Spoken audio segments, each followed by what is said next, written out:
if you've been following the UK column for a number of years, you will know that we covered both Novichok Novichok incidences in the UK. The first, of course, was the poisoning alleged of Sergei and Yulia Skripal, and the second was the poisoning alleged of Charlie Rowley and Dawn Sturgess, and Dawn Sturgess sadly passed away. The inquiry into the death of Dawn Sturgess has been launched, if we put that on screen. And so this is an independent inquiry into the circumstances of Dawn Sturgess' death in Salisbury on the 8th of July 2018. Now, it has held a preliminary hearing that was held on the 21st of June this year at the Royal Courts of Justice. And the transcript of that preliminary hearing is available on the inquiry website at the moment. But the inquiry, the main inquiry itself, begins on the 14th of October 2024. So this is not too far away now, but the news is out as of a few days ago that Sergei and Yulia Skripal will not be attending it. So we still have to ask where they are. As I say, the inquiry due to start in a few days' time, and they are. This is into the death of Dawn Sturgess, but the Skripals apparently have been advised by the judge that their protection could not be guaranteed, and therefore they should not turn up. So there we go. We still get to ask why. But if we look back at what happened at the time, this was the BBC reporting. Amesbury poisoning experts confirm substance was Novichok. This is from the 4th of September 2018. And a quote from this saying, the substance that killed a woman in Amesbury was the same Novichok nerve agent that poisoned Sergei and Yulia Skripal, experts have confirmed. So which experts are they talking about? Well, they're talking about the OPCW, of course, the Organisation for Prohibition of Chemical Weapons. And in the statement that they gave at the time, they said the team was able to collect blood samples from Mr. Charles Rowley for transport to the OPCW laboratory, and subsequent analysis by OPCW designated laboratories. Mr. Rowley was able to give informed consent himself. Watch the words, the team was able to collect. Then it followed up by saying the team attended and observed the post-mortem of Ms. Dawn Sturgess.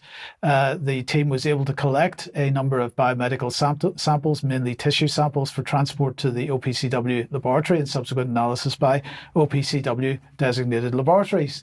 But then they go on to say consent for this procedure was obtained from the next of kin, as per the United Kingdom Human Tissue Act, but that the team was briefed on the identity of the toxic chemical identified by the United Kingdom, and was able to review analytical results and data from the chemical analysis of biomedical samples collected from the affected individuals by the British authorities.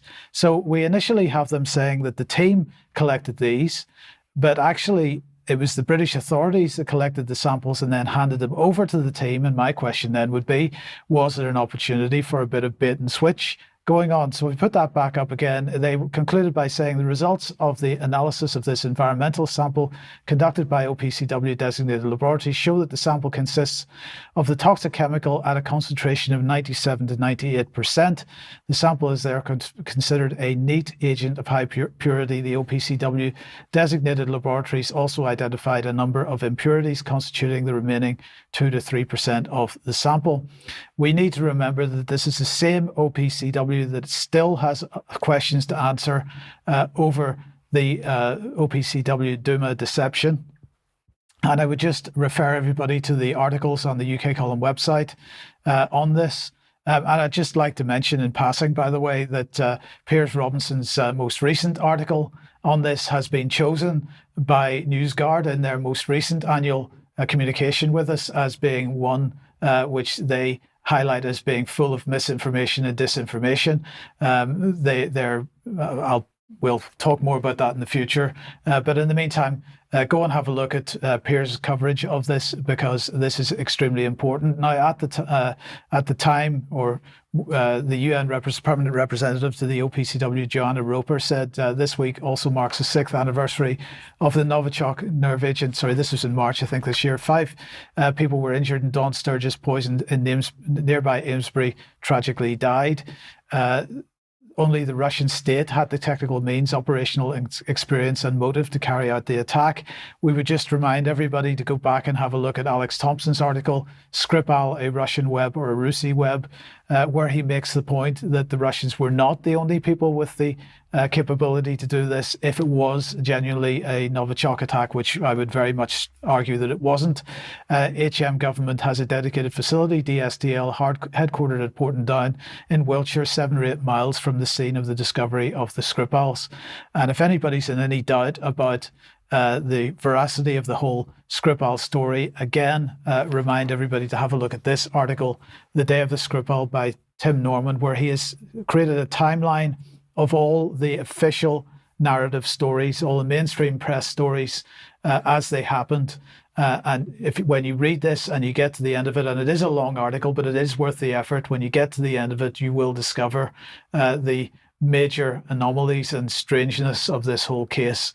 And we also cannot forget the comments of the earlier chief medical officer talking about the use of wet wipes if you felt that you had come into contact with Novichok. I mean, this story is so full of holes, it's unbelievable.